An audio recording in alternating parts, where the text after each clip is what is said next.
So hello guys, welcome back to my channel. This is Miss Dafte. So ngayon guys ay mag-skipping rope ako sa gabing ito. So dito naman ako sa may Soki Kuna Park. So gabi na, dito ako mag-skipping rope guys. Try my best para pumayat. So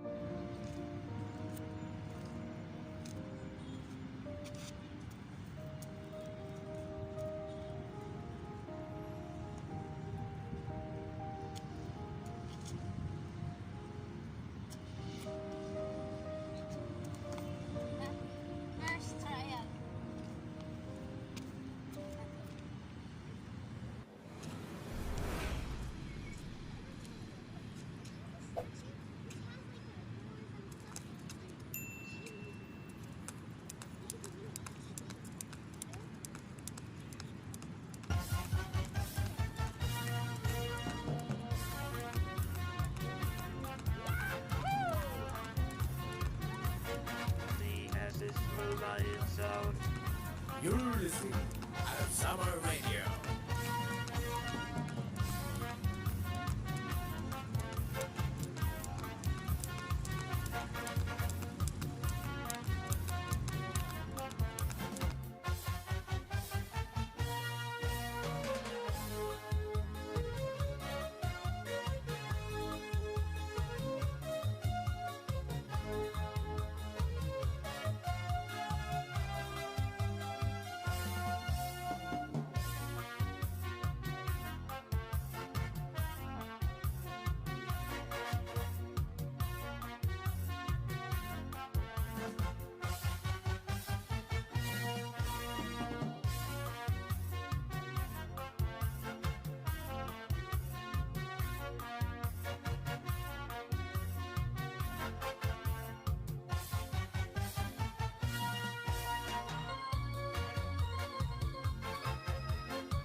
So yun guys, ang hirap pala ang hirap pag skipping rope.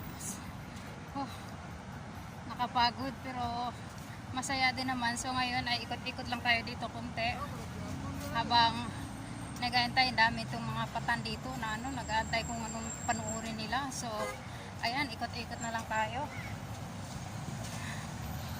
So ang hirap guys, grabe, hirap bilang OFW. Alam mo guys, noong nag-apply ako ng abroad. Ilang beses kaya ako tumakas ng agency. At saka 3 times ako naging offload. Na-offload ako guys. Yung pag-offload ko is 100,040. So, kasi ang ticket ko ay ang mahal ng ticket. Yung isang ticket ko na one way ay invalid kasi wala akong e-ticket. So, iniwanan ako ng eroplano.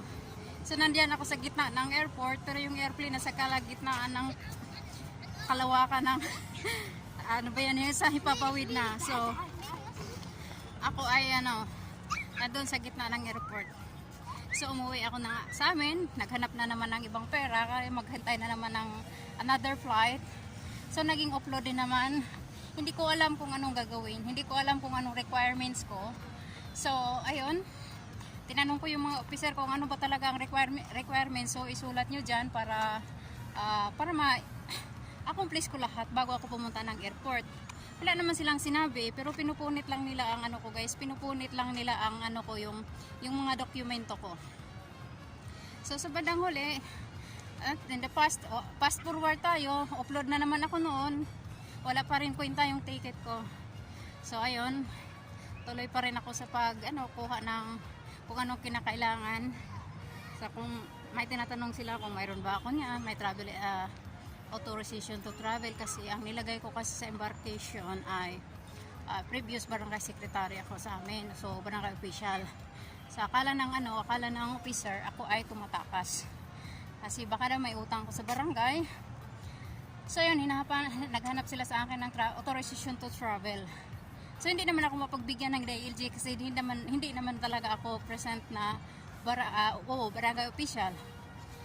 So nagmakaawa ako sa DILG officer na bigyan niya ako noon. So sa awa ng Diyos, binigyan din naman niya ako. Ay yung ate ko din naman sumama sa akin. Biglang bumuhos yung ulan.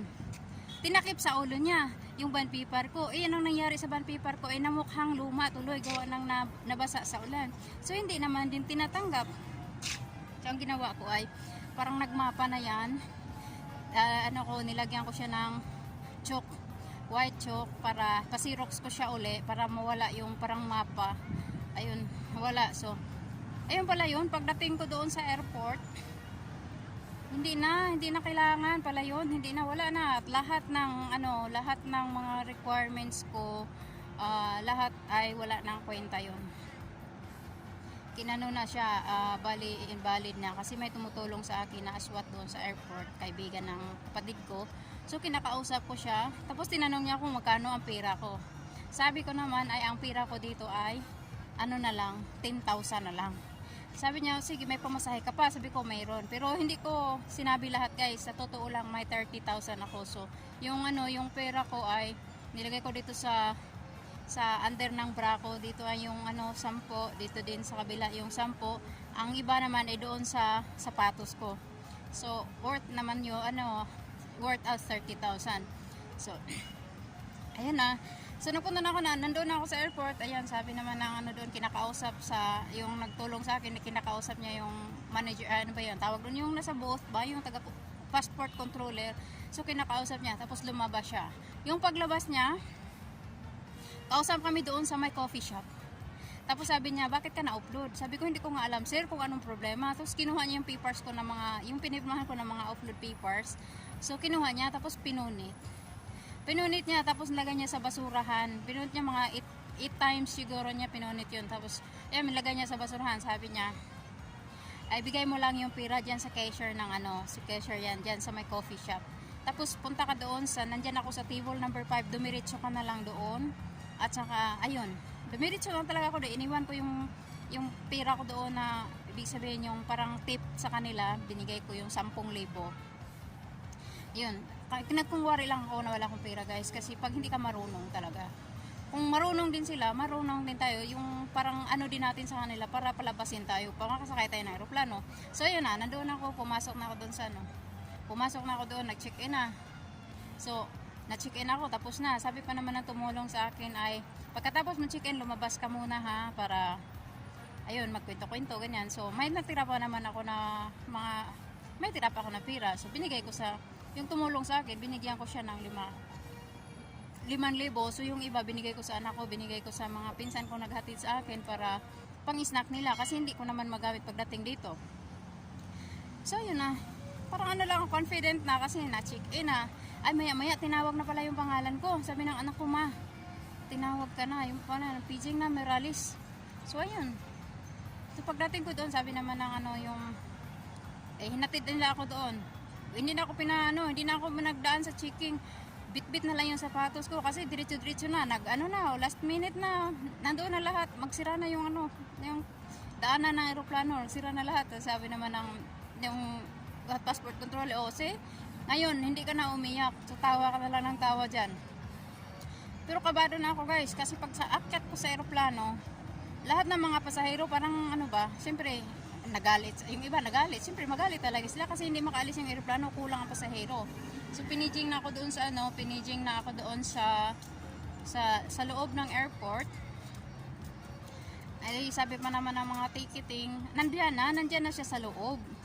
Pero hinahanap nila ako, lagi akong pinipijing, hindi ako makita. So ayun, hinatid ako doon sa yung nagtulong sa akin hanggang doon sa pinto ng aeroplano. Tapos sinundo ako ng mga crew. Tapos hinihila ako ng mga crew, alam nyo guys, hinihila ako ng mga crew, totoo lang. Saka yung sapatos ko, bit-bit ko na lang yung sapatos ko. Wala na akong sapatos umakyat sa aeroplano. So sa bandang huli, nakarating din naman ako dito, pero hindi pa naman tantong malas yun. yun ilang beses ko nag-ano guys, ilang beses ako, 3 times ako naging offload.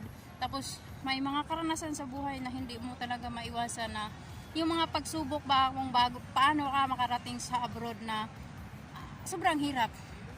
Grabe ang hirap guys. Sa totoo lang. Yung unang tumakas pa ako sa mga agency sa Maynila, grabe yung experience ko doon. So abangan nyo yung mga next upload ko. Ikwento ko yun kung paano ako tumakas doon sa agency na pinuntahan ko. So ayun guys, kaya mag-ingat-ingat tayo sa mga yung mga yan sa airport, kung sino mang nakaranas na naging offload yan, mag-ano kayo dyan, ingat-ingat kayo kasi 3 times ako nag-upload. So ayun, sa 100,040 yung nagastos ko, na balik din naman sa akin, sa awa ng Diyos, tiyaga lang. Pero sana hindi na maano yan sa iba, hindi na masubukan sa iba. So yan lang guys.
So ayan, napagod, grabe.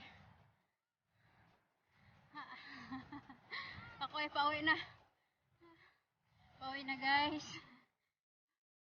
Sakit sa tiyan. So ayun, madilim na.